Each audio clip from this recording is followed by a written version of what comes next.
Welcome to Tough Conversations with David Wood, where play meets depth. We help teams and high-performing leaders like you to master your tough conversations so you succeed in your career and in your life.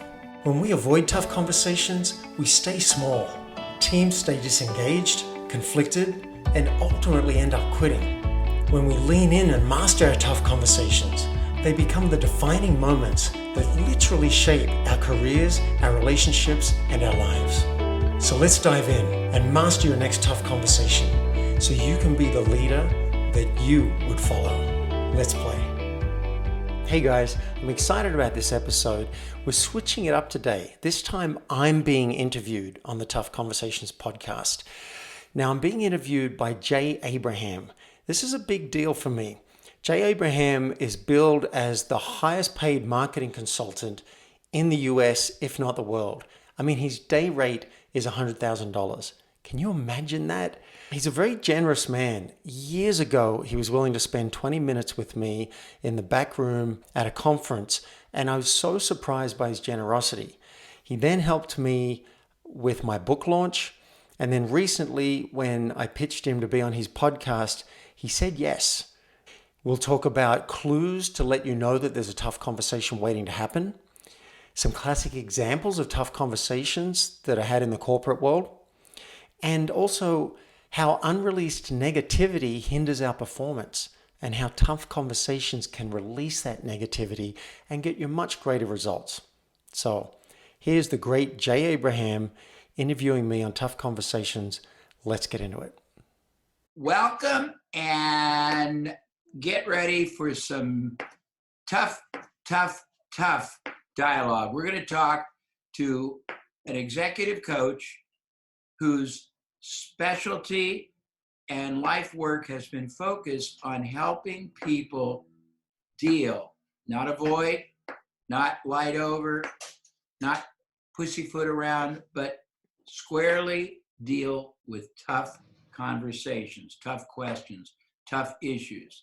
He deals with CEOs, entrepreneurs. He's actually worked in the prison system with prisoners.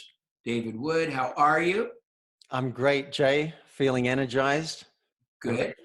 We're going to take off the gloves and get serious. So let's start with how in the world and why in the world you evolved to focus almost squarely on helping people with these tough conversations, and a little bit about what they are, why they're so important, and why it's such a void. And you can run with that any way you want, okay? Thank you. All right. Well, it was an accident. I ended up doing a personal growth course because I used to be a consulting actuary, consulting to Chanel, Sony Music, Ford, Exxon on Park Avenue. And I thought that was what my life was supposed to be. But it was a bit dry for me because it was about numbers and financial results. And I wanted to be more of a people person, but I didn't know it. And I went and did a personal growth program, and I was very cynical. I thought they were a bit cultish because they all had name tags, and I'm suspicious of anyone with name tags. And they also smiled way too much. But fortunately, I didn't let that stop me. I got in, and they cracked open my cynicism, and I started to realize that there's more to life than just business results. I love business results, but let's have deep connection as well. And they started coaching me on tough conversations. Whenever I had anything in my life that I was glossing over, or I felt a bit incomplete, or someone I didn't like even from 10 years ago, they kept on pushing me to talk about it. And I did. I started having the simple conversations, like someone just annoyed me a little bit, or my coworker was bugging me, all the way to big conversations, like something I was withholding from my partner, or even something I did as a kid that was illegal and I could be prosecuted for. I went and tracked down the person and said, I'm sorry. I did something that was wrong when I was younger, and it was me. I want you to know it was me, and how do I make it right? So I found I was doing all these conversations, and my life got better each time I had one. So now I'm very passionate about helping other people to do what you said. I love how you said this. We're going to deal with them. We're not going to gloss over them or slide them under the rug. We're going to deal with them head on. Yeah, there's a little bit of pain up front, a little bit of discomfort, but the long-term gain is way worth it. I love this. Okay, so let's start with a truth. I believe that almost everyone, and we're talking mostly for our listeners, entrepreneurs, business owners, CEOs, professionals in private practice, have tough conversations. They have circumvented, avoided, procrastinated, equivocated, contemplated, but not squarely faced head on. What would some of those look like? I mean, there's got to be predictable ones and there's got to be unique ones, but what are the most Yeah, common that we all are, let's say, disacknowledging? great. One classic example is just, here's a clue. Here's how you know there's a tough conversation. You don't feel great with somebody, or you find yourself complaining to someone else about the situation, because the mind doesn't say to you, oh, you've got a tough conversation to have with your boss. The mind says, my boss is a jerk. Or my mind says, I'm not happy with how this is going. The mind does not present us with the conversations. So that's the clue. And you may find once you've spotted the clue, which is, I've got a problem with this person, the conversation might go something like, there's something you're doing that isn't working for me. I'd like you to change your behavior. I need you to improve your performance. There's a classic one at work. Or I don't feel respected when you speak to me. I don't feel supported. I don't feel valued as part of the team or the company. These are all awkward things to say. How about I need to let you go? That's a tough conversation. Or I screwed up. I actually made a big mistake and it might actually cost me my job. And I want to confess and I want to make it right. Those are some examples of the tough conversations that people are having in the workplace, and more importantly, that they're avoiding in the workplace because they're worried about two things. They're worried about feeling uncomfortable. We're creatures of comfort and we run from discomfort generally. So do I really want to have a conversation with you when I'm worried you might get defensive, or you might feel upset, or you might feel angry, or you might tell me I'm being oversensitive or I'm high maintenance? So that's one reason we avoid them. The other reason we avoid them is fear of loss. If you're my boss, maybe you won't include me on the next project because I've rocked the boat. Or maybe I will actually lose my job if I confess to making a mistake. Or if I say, I think we've got the wrong strategy in the company and I want to speak up because I think it's important. I love that. David, let me ask you this. So once and if we are strong enough will to acknowledge to ourselves that we have scenarios, situations, people, aspects of our lives where we need to have some tough conversations, what is, without taking away your IP, what is a methodology, process, um, strategy? What's the solution? We know the diagnosis. We got a problem we got to deal with. We have avoided it or we have lighted over it. Now we got to basically deal with it, because once we do, I'm amending my question. I think people need to know the payoff is more positive than negative more often than not once they work through it. Is it not? Yes, I'm grinning here, and I love that you amended your question, and I'm sure we'll get to the other question. But see, here's what happens. The ego wants to protect us. So the mind is very good at telling you why you shouldn't have the conversation. In fact, it'll go a step further. It'll hide the conversation from you. You won't even think of it as I could talk about this, because you're already thinking, if I bring it up, I'm going to feel awkward. They're going to get defensive. It might not go well, and I'll be worse off than before. In fact, let's go to a personal example. Let's say I confess something to my partner, my romantic partner, I may lose the relationship. Like there's genuine fears of loss. So you've hit the nail on the head. What we have to do is to look at the gain. This is what I'm risking. I'm risking my boss getting upset or getting fired, or I'm just risking feeling awkward, right? What could come out of it? And I have a worksheet. And if you like, it's a free download on my website. We can give it Sure, away. You're Yeah. very welcome to showcase yourself. It's my privilege to connect people to. Thank So you. worry not about that. So I want people to know that so they don't have to take a bunch of notes while they're listening to us, right? That's good. Thank you. Yeah. So there's a worksheet, and the worksheet asks you questions like, what do you hope to gain out of this? What's possible? What's your intention? And for example, it could be with your boss. It could be, can we talk about the new company strategy? I'd like to be the squeaky wheel. And the reason I want to do that is because I think I could have a major impact on the direction of the company. And I think we're going to make more money, right? Like come up with your hope, because that's going to help you enroll the person in having the conversation. And if you don't, and then you'll come up with the risk. What am I risking here? And am I willing to risk that? Now, if the gain's not bigger than the risk, all right, maybe you're not going to have it.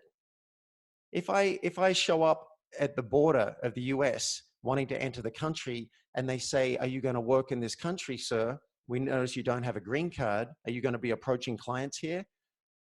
I may look at the gain and look at the potential loss and decide, I don't want to have that conversation. I don't want to get into that. I may not be willing to speak up and say, yes, I'm going to work, because they're going to turn me away and send me somewhere else. So I'm not saying you have to have every tough conversation, but let's look at the possibilities, because I think the mind is not showing you that you can feel self-expressed. You can feel more confident in yourself. You can have a deeper connection with the person that you're avoiding that conversation with. You can learn something about yourself and grow. And then the obvious one, you might get a great result. You might enroll that client in doing business with you because you had the tough conversation. You might get the promotion because you went and had the tough conversation. You might feel deeper and closer to your partner or your kids because you had the conversation. So let's look at the gain and weigh it up against the risk. And 9 times out of 10, for me, it's worth rolling the dice. Very cool. So let's talk about some of your huge wins in behalf of clients and in behalf of humanity. And I'm saying that because I know you've done work in prisons and some very unique implications and applications of your work. So we can span the gamut. Give me some scenarios or some, I don't like the word success stories, but some wonderful firsthand real life examples of applications of your work transforming segments or totality of somebody's life. Okay. That's a great question. You know, Jay, I've done 60 interviews and no one's asked me that question. Good. Well, you can have it and you can add that to your list. Yeah, this just shows you know your stuff. Good. My job, David, is not to be the hero. It's to make you the hero and the listener the great beneficiary. And I've learned long ago, if you ask the same silly, superficial questions, you're not going to really do either. Right. Well, let's jump into it. So I've got some fun examples. There are some simple ones and then some profound Go ahead. examples. Give me either or both. Spin it around. I'm here. So one manager of a big sales company felt that the company had a policy that was really going to hurt them. They had an HR policy. I won't say what it was, but he felt that people were going to quit and burnout was a real issue, and the company had the wrong move. And he'd already spoken up and been shut down. And his question was, how do I speak up? I feel like I need to really make my voice heard. So I coached him through it, and he found a way that he could set context with his boss, go in there, ask permission for the conversation, because we don't want to dump these on people. He shared his hope. My hope is that I'll be able to influence the direction of the company and we can avoid a big mistake. He shared his concern. My concern is that I'll be the squeaky wheel and you're going to be really annoyed at me and maybe even fire me if I keep making waves with senior brass. And then he shared his issue and made a request, and he was actually able to alter the company policy so that Great. instead of staff being burned out, they can be thriving and the Good. company does better. Right. That's one. Give me a totally different one. Here's a totally different one. Manager of a huge tech company realized that he was carrying around something from when he was a teenager. He was just feeling super guilty. And we went back and I got the story from him. When he was a kid, he and another friend thought it'd be fun to go and burgle another friend's house. Okay. They're like, let's go in, stole a VCR player, stole some money, just stole some candy, kids doing something that wasn't very cool, but I can imagine at the time it seemed like that'd be a really fun thing to do.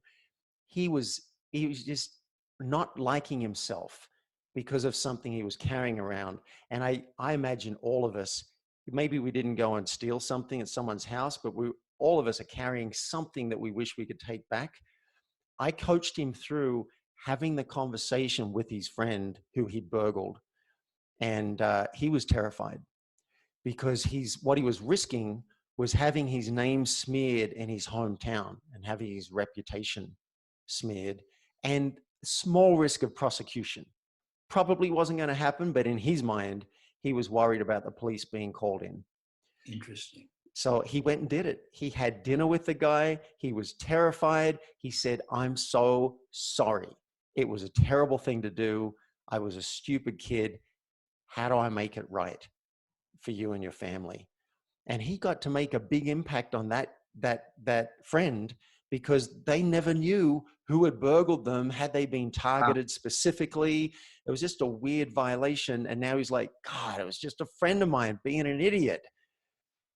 So there's another example. So now switch to your work with prisons and tell me, before you share the story, what motivated you to want to work with prisons, and how much work with prisons have you done?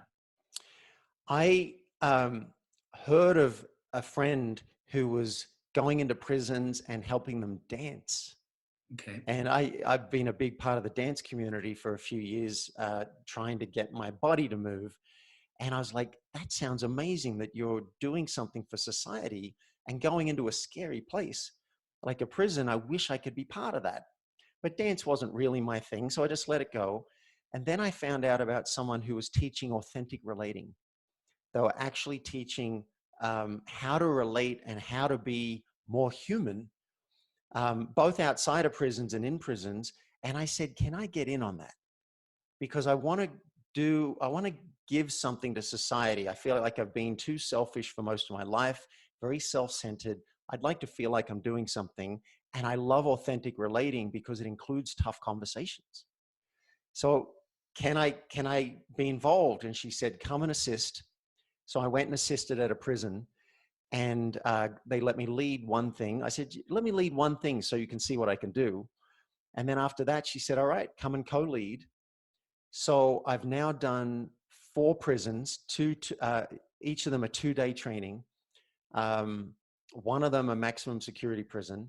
And we've also done a training for staff from 20 prisons across Colorado, which was incredible to show the staff what we're doing. And now the staff want us to come into their prisons across Colorado. Great. Yeah. That's good. So let me ask you this, David. In your work, because there are a dizzying, staggering number of coaches, executive coaches, why would your particular brand, style, type, IP be most applicable, beneficial, and called for? Give me a scenario so I can help you telegraph to somebody that, hey, this man might be somebody who can help. Yeah, thank you. Well, for executives, for individuals, I'm interested in more than the tough conversations. I want to know, how can you live a regret-free life and business and know that you gave it everything? So that's what I do for individuals. And of course, tough conversations are going to come up all the time in that. But what I'm very excited about recently is companies. I want to transform cultures. It's hugely expensive for a company to have their staff not speaking about the issues that matter to them. If you've got an issue with a coworker and you don't resolve it, you're not going to support that coworker. You're not going to enjoy your job as much, and ultimately you may quit, which is horrendously expensive. So we've just launched a new program where a company can hire me and my team to be available for spot coaching for any employee. They could limit it to just executives, but I recommend they let any employee use us. They book us as soon as same day when they have a problem with someone that they don't know how to handle. Maybe they don't want to go to their boss because everybody's involved. They want to speak to a third party person with confidentiality. We'll role play the conversation with them so they can go straight back out in the workplace and have the conversation. So it's spot coaching for entire teams and companies. And we've got our pilot study coming up in January with a company in Australia. And I want every company in the world to have access to this kind of support. So let me conclude with a very interesting insight, because I'm thinking about my own life. I'm thinking about colleagues. One of the things I think people don't realize is that our mind is so powerful, but when it is burdened with the responsibility of retaining what I'll call negativity and not liberated to really release that suppression, it probably results in us underperforming both our potential as far as productivity and our authenticity, which really can drive us crazy subconsciously. So it seems like what you do has a multiplicity of liberating benefits once somebody feels confident enough to do it. And I am presuming, and I'm just projecting myself in your mind, that you have a process where they can start with little tough conversations so they can get some validation of the benefit without going full out. And I mean, my work with people, David, is always try it in safe harbors first, because the odds of you executing perfectly the first time are very low. What is yours? I agree. You don't have to take on the huge ones. I've been at this for 20 years, and so I've done some super scary conversations. I want you to be aware of your huge ones. Like maybe there's something you've been withholding from your partner, or something you feel like you can't say to your boss, or maybe something that could have big ramifications. Be aware of them. You don't have to start there. Start with the micro conversations. I had someone not show up to a coaching session. I offered to support them in their business. And as a gift, I said, I'll give you a session. Didn't show up, and I didn't feel like my time had been respected. That's a micro example, but let's not gloss over it. I ended up addressing that and taking a risk with this guy and saying, I'm just not feeling my time's respected. I'd like to feel like it is. Would you be willing to answer these 3 questions so I can feel good about gifting my time to you? That guy was so impressed with me bringing it up and not sweeping it under the carpet. He wants to include it in a podcast. That's great. So let's do the micro ones Love it. before we do the big ones. I have 2 last questions. The first one is to give you your crescendo. Share with me quickly the funniest tough conversation you ever had to help someone with, the saddest, and the most impactful. We're going 3 gamuts. If you can. Funniest, the saddest, and the most impactful. All right. And the funniest. Well, yeah, I say, perhaps the funniest in hindsight was I went to a residential college back when I was 18, 19, 20, and I wasn't really welcome at that college. In fact, I was banned from the college. I used to play up. And as I drove past the college 15 years later, I would look at the college sign and I'd feel guilty because I stole that college sign. I'd vandalized it, and not once, but twice when I was a teenager. And it felt off. And finally, I decided I've got to have a tough conversation. So I called up the principal, who I didn't even know from Adam. And I said, I used to go to that college 15, 20 years ago.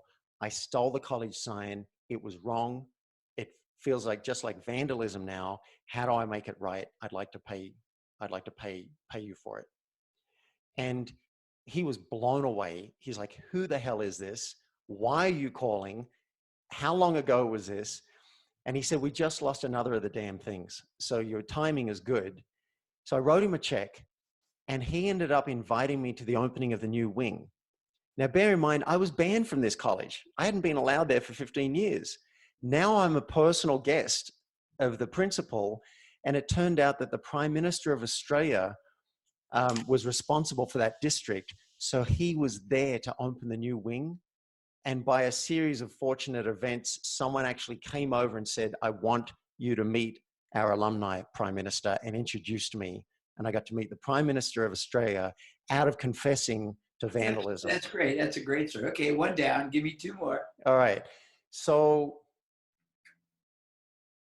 most impactful for me, and this might be a bit of a tease. I don't share all the details, partly because it's not just my story. It involves someone else. But I alluded to, you know, when I was younger, I did something that was illegal, something that was wrong. And I felt terrible about it later. And I carried that for 30 years. I carried that with me. And I can't tell you the fear and the guilt, like one day I'll be caught. One day I might be prosecuted. I'm going to feel shame. In fact, I felt shame anyway. I've been carrying this. Finally, I realized I need to apologize, even if it means prison. That was my decision. And so I took a risk. I tracked down the person. I said, this is what I did. It was me. I want to confess, and I want to make it right. And I want to find out what the impact was on you. And it turned out they said, actually, I'm fine. It really wasn't a big deal. Thanks for saying something, but we're good. I cannot tell you the relief that had on me. That had probably the biggest impact on my life out of any action I've ever had. Interesting. Because I can be at peace with myself now. I've apologized. I've cleaned it up. I've made it right. There's nothing out there waiting to bite me on the ass. That's great. I like it. Okay. What was The last third one was saddest. Yeah. And I'm not trying to be morose, but you have to deal with life is not all up. There's down, and there's poignancy, there's sadness, there's reality. What was one of the saddest or the most poignant? Yeah. Well, let's go back to the prison. So we do Zoom calls now with some of the prison inmates. Okay. And one of the women asked for advice, and she said, what do I do? Whenever I speak to my mother, she says I'm a piece of crap. She says I'm worthless. She tells me all the mistakes I've made, and I feel horrible. So I kind of want to stop talking with her, but she's my mother. What do I do? It's a tough conversation that I don't know how to have. And I was able to take her through the 4-step process and help her write a letter to her mother, because she didn't have the confidence that she could say everything she needed to say on the phone. So she wrote a letter that explained her hope. My hope is that I can feel closer to you as a daughter, and we can have more love in our connection. My fear is that you'll criticize me, and that I'm going to have to draw a boundary and not talk to you again. And here's my request, is that you speak nicely to me when we speak. And if you don't, I'm going to have to set a boundary, and I'm going to have to say, I love you, Mom, and I'm going to have to hang up. So I never got to find out what happened from that, because we don't have daily communication with the inmates. But she had the strength to do that. Yeah, she was lost, and I helped her have clarity so that she could have dignity, speak up, share her issue. Very cool. She can't control what her mother does, but she can control what she does. I love it. All right, I have one last question, and it's an interesting one. What more than anything else, David, do you want someone who watched or listened to this to walk away recognizing, gaining, grasping, understanding, recognizing One thing, what is it? The tough conversations you haven't had yet are your doorway to deeper connection, more self-expression, and much better results in your life and business. Beautifully articulated. David, how do they get a hold of you? Playforreal.life. Play for real for life? Yeah, play for real, baby. Well, playforreal.life. Or .life, okay. Yeah, it's not .com, it's .life. And Playforreal.life, okay. and you can download the 4-step blueprint for tough conversations. And if you're interested in up-leveling your life and business or your company, and you're interested in the tough conversation support for your company, see if you qualify for a discovery session with me. I don't charge for them for the right people, and I'd love to help you develop a plan. And if it's right for us to work together, we can talk about that. And if not, at least you'll have a great plan for your life and business. David, very provocative. I appreciate it. A pleasure. And I look forward to having another conversation. Hopefully it won't be tough. Thank you. Thank you, Jay. I've always found you to be fun, and this was no exception. I hope I asked good questions. I hope you enjoyed that interview by Jay Abraham. And for more about Jay, you can go to jayabraham.com. You've been listening to Tough Conversations with David Wood. Now it's action time. Mastering your tough conversations will have a major impact on your team, your company, and you as a high-performing executive or entrepreneur. If you're ready, request a discovery session with me at playforreal.life so we can transform your team, your company, and you. And if you've enjoyed this episode, I would love you to help me spread this message of tough conversations in a very simple way. Just leave a public review at playforreal.life/podcast. And you may hear me read it out loud and thank you live on a future podcast. Now, let's play.